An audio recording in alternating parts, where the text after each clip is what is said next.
사랑하는 새벽나라 친구들, 여러분과 금요일 말씀을 나눌 장지훈 목사입니다. 오늘 말씀을 통해 하나님의 마음을 알아가는 시간이 되길 소망합니다. 우리는 종종 TV를 보다가 내가 잘 아는 연예인을 보면 이렇게 말합니다. 나 저 사람 잘 알아. 그런데 그 연예인의 이름과 나이, 키, MBTI를 안다고 해서 정말 다 알고 있는 것일까요? 한 사람을 잘 알려면 많은 시간을 함께 보내야 합니다. 깊은 대화와 사귐을 통해 마음을 알아가야 하죠. 그리고 곤경에 처해 있을 때 선뜻 나서 서로의 편이 되어주는 사이일 것입니다. 그렇다면 여러분은 예수님이 어떤 분인지 잘 알고 있나요? 오늘 나눌 말씀의 제목은 주님과 잘 아는 사이입니다. 오늘의 말씀은 요한일서 2장 1절에서 11절입니다. 내 자녀들이여, 내가 이 편지를 여러분에게 쓰는 것은 여러분이 죄를 짓지 않도록 하려는 것입니다. 그러나 만일 누가 죄를 짓더라도 아버지 앞에서 변호해 주시는 분이 계시는데 그분은 곧 의로우신 예수 그리스도이십니다. 그분은 우리 죄를 대속하는 화목제물이십니다. 그리고 우리 죄뿐 아니라 온 세상의 죄를 위한 제물이십니다.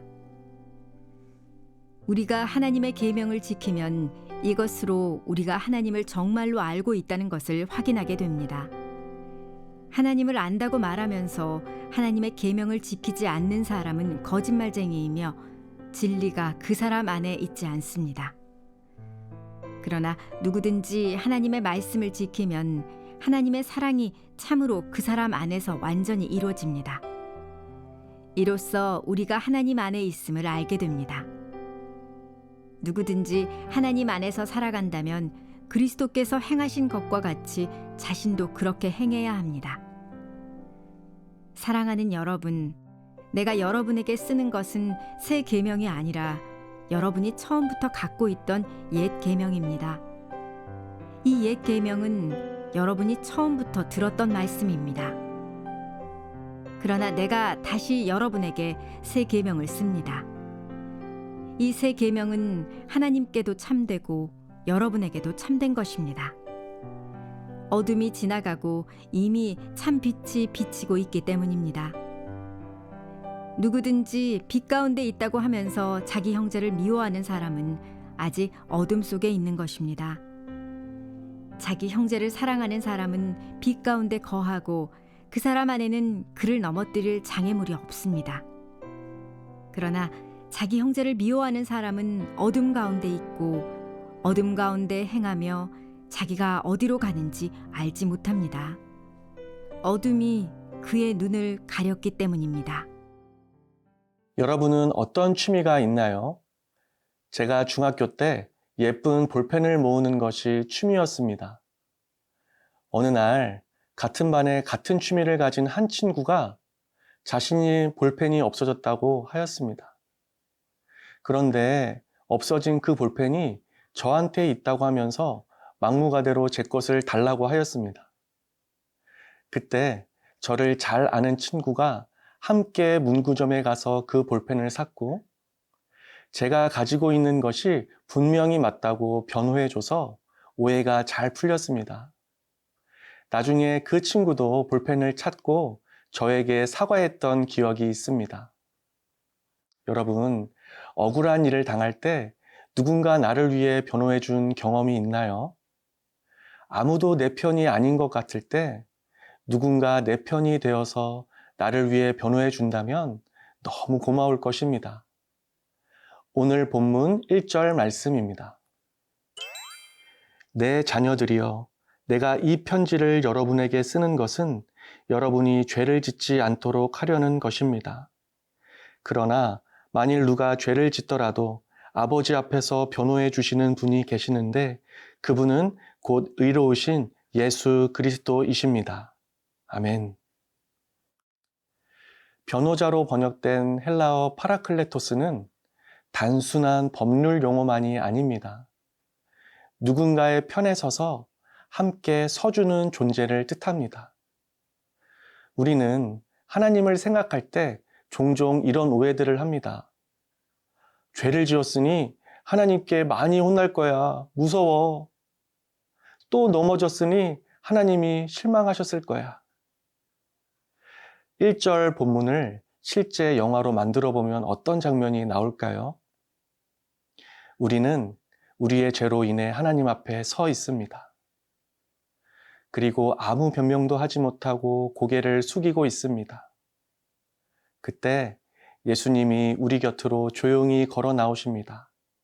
그리고 예수님은 이렇게 변호하십니다. 아버지, 나는 당신의 아들입니다. 나는 의로운 자로서 이 사람을 대신해 섰습니다. 이 사람의 죄값은 이미 제가 치렀습니다. 그를 용서해 주소서. 사랑하는 새벽나라 친구들, 예수님은 우리의 변호자가 되어 주십니다. 십자가에서 생명으로 우리의 죄를 대속해 주신 예수님은 언제나 우리가 예수님을 의지하고 다시 일어서길 원하십니다. 우리는 어둠 속에 숨지 않고 죄 없는 척 변명하지 않고 도망치지 말고 다시 예수님께 나아가야 합니다. 이런 사람이 주님을 진정으로 잘 아는 사람입니다.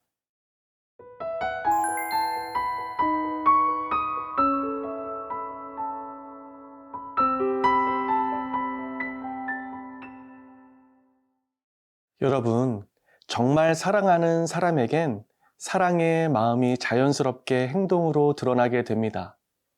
저에게는 사랑하는 아내가 있습니다. 이제는 아내가 어떤 말과 행동을 하면 싫어하는지 잘 알고 있습니다. 반대로 어떤 말과 행동을 하면 좋아하는지도 잘 알고 있습니다.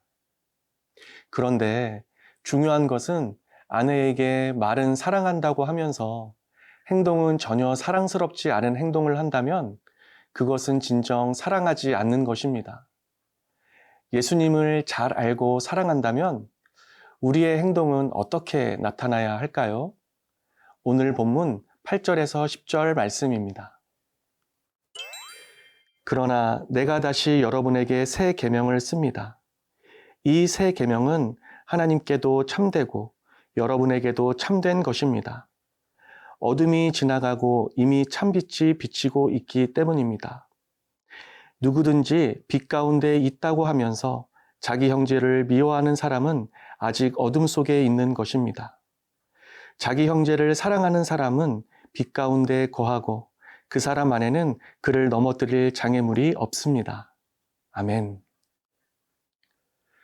예수님은 우리에게 새로운 계명으로 거듭 말씀하십니다. 서로 사랑하라.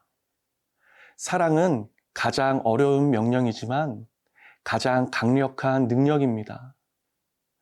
예수님께서 우리가 아직 죄인 되었을 때에 십자가에서 사랑의 용서를 보여주셨습니다. 그렇기에 우리도 다른 누군가를 먼저 사랑할 수 있습니다. 여러분, 미움은 사람을 바꾸지 못하지만 사랑은 사람을 살립니다. 넉넉한 마음으로 용서를 베풀며 사랑할 때 예수님은 미소 지으시며 우리를 바라보실 것입니다. 사랑하는 새벽나라 친구들, 여러분은 주님을 얼마나 잘 알고 있나요? 주님이 먼저 우리를 사랑하셨고 우리도 이웃을 사랑하길 원하십니다. 주님을 잘 알고 있다면 완벽하지는 않아도 넉넉한 마음으로 누군가를 용서하는 삶을 살아간다면 어떨까요? 생각과 말로만이 아니라 실제로 빛을 따라가는 행동을 드러내 봅시다. 오늘 하루 빛이신 주님을 따라 나의 가족, 친구, 이웃들에게 용서와 사랑을 실천하는 하루 되길 소망합니다. 우리를 사랑하시는 아버지 하나님, 빛의 길로 나아갈 수 있도록 응원하시며 힘주시는 주님을 바라봅니다. 말씀을 아는데 그치지 않고 용서와 사랑의 행동으로 표현하는 우리가 되게 하여 주옵소서. 예수님의 이름으로 기도합니다. 아멘.